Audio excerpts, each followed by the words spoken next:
How an Indian merchant became Cambodia's first king. When we think of Cambodia today, most people imagine the glorious temples of Angkor. But before Angkor, before the Khmer Empire rose to power, there was a story about how the kingdom itself began. And at the heart of that story lies an Indian merchant who, against all odds, became Cambodia's very first king. The world before Cambodia. Around 2,000 years ago, Southeast Asia was a crossroads of trade. Merchants from India, China, and beyond traveled by sea, bringing spices, silk, and precious stones. These sailors didn't just bring goods, they carried with them ideas, religion, language, and culture. On the fertile lands of the Mekong Delta, small local chiefdoms existed. They were powerful in their own way, but their cultures were deeply rooted in animism and nature worship. They had not yet built kingdoms that could rival the empires of India or China. Then came Kandinya. The arrival of the merchant Kandinya was an Indian Brahmin or merchant sailor. Different versions of the legend say different things.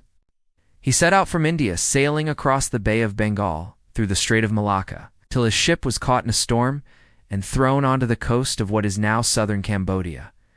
There he encountered a land ruled not by a king, but by a queen. Her name was Soma, sometimes called Niang Neek in Khmer legend. And she was no ordinary woman. She was said to be the daughter of the Naga, the serpent spirit of the waters. Clash of cultures at first, Queen Soma and her people didn't welcome Kandinya. According to the legend, she attacked his ship with her warriors, fierce fighters of the land. But Kandinya, armed with a magical bow given to him by the gods, fought back with such power and precision that Soma was forced to retreat. Realizing his strength and wisdom, Queen Soma decided to make peace. And in the tradition of forging alliances, she married Kandinya.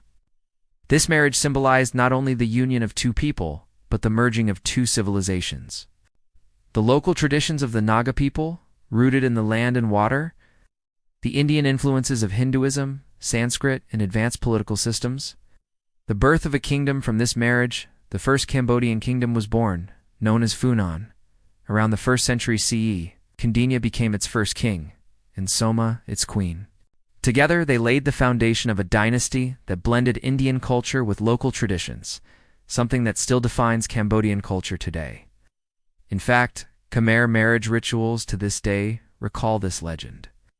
In traditional weddings, the bride often represents Soma, the Naga princess, and the groom represents Kandinya.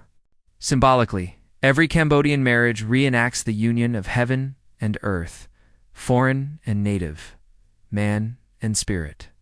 The sacred Naga connection, in-headed serpent balustrades lining temple causeways. The legend says that when Soma married Kandinya, her father, the Naga king, drank the waters of the land, exposing dry ground where people could live and farm.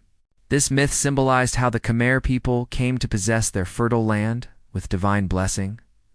Myth or history? Was this real history or just legend?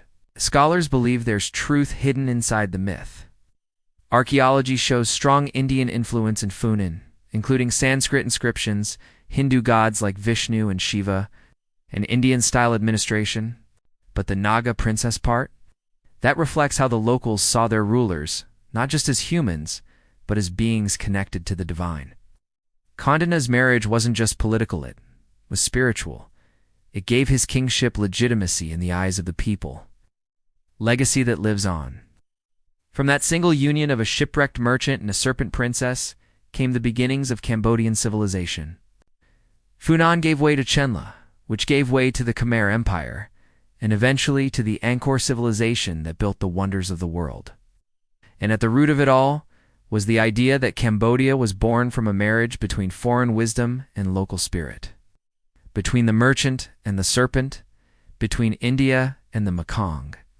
So the next time you see the majestic Naga carvings of Angkor Wat, remember, they aren't just decorations. They're reminders of the day an Indian merchant stepped onto Cambodian shores, married a serpent princess, and became the first king of Cambodia. Do you think this is pure legend, or do the myths hide fragments of forgotten history?